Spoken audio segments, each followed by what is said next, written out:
Hola, this is WIllie, not CM Punk, and welcome to my first video on movie topics.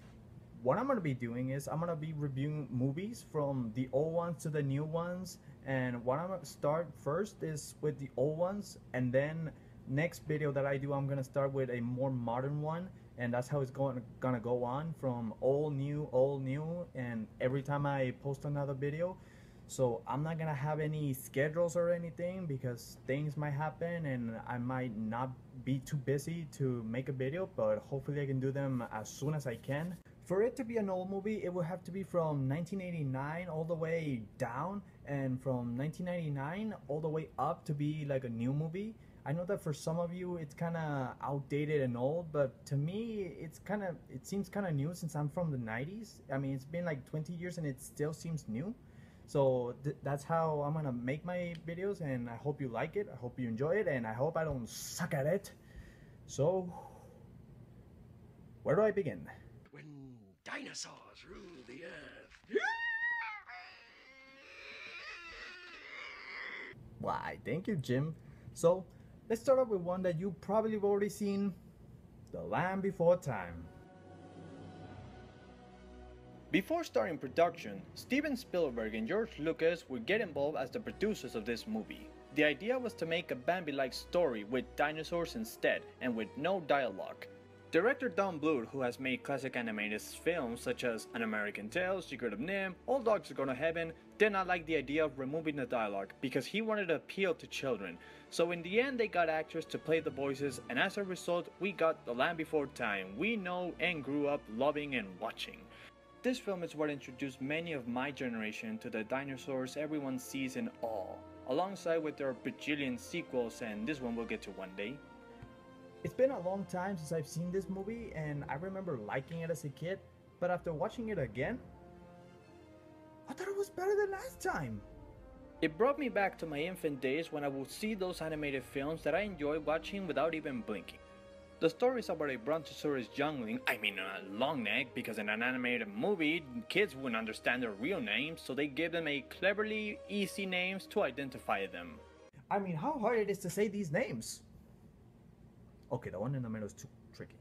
So the story begins with a youngling named Littlefoot, who grows up in an impoverished land. He and his family travel to find the Great Valley, where they can find a place to live, have food and meet more of their kind, but an earthquake separates him from his family, and to make matters even worse, he loses his mother, leaving him alone to find the valley. That is until he finds other youngling dinosaurs different from him who have also lost their families.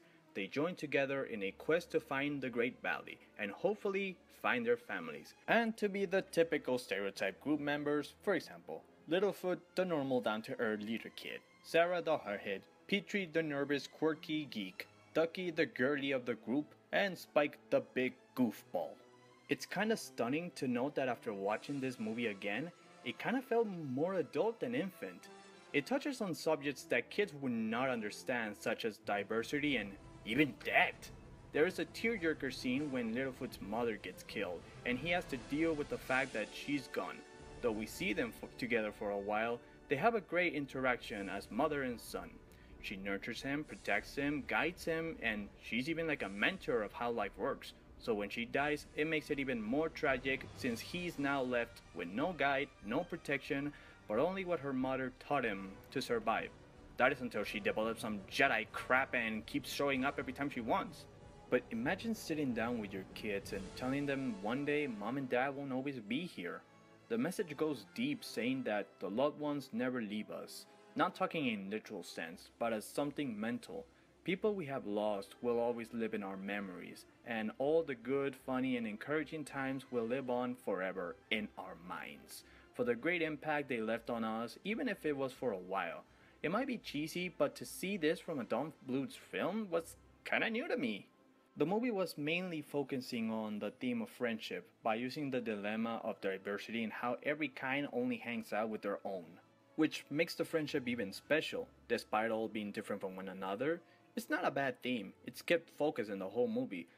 But to me, that element of how someone should react after the loss of a beloved one was a much more impactful message to me now that I'm older, and it left an impression. The animation is Don Bluth's, which is always great, but not spectacularly beautiful because of the choice of landscapes. Almost the entire film is colored with yellow and orange and not many bright colors, but it looks epic. Especially the opening, which in my opinion is probably one of the best openers in animated pictures. Once it began, I was hooked, as if this was the first time I have ever seen it. It gives the right balanced tone for kids to enjoy and even adults to see something they might like. My only nitpick is when the young group are trying to look for food to eat before they starve, and I don't know, isn't he carrying a leaf all the time? Why don't you just eat it? Make a salad with it and you'll be full for a whole day. But that would be cruel. The Land Before Time has some cutesy scenes, but not overloaded with it. When it wants to be dark and gritty, it can be dark and gritty, but it's balanced enough not to be a depressing story. The messages are down to earth. It can be a little incomprehensible for kids, but it's not harmful or insulting. If you find the kid-friendly message not interesting, you might like the other adult message. If you think the adult message is too cold for you, maybe you'll like the more cheerful message for kids. The characters are memorable but would soon become blander in the coming decades. The soundtrack is awesome, and this movie is one of Don Bluth's classics. I'm glad I saw it again after so many years. Hopefully I can see it again in a few years and still enjoy it.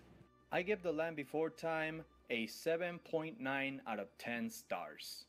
So I hope you liked it. You can subscribe, like, comment. You can leave a recommendation of what other movie you like me to review, from the old black and white movies to the modern days. So anything you want. So for now, that's it for today.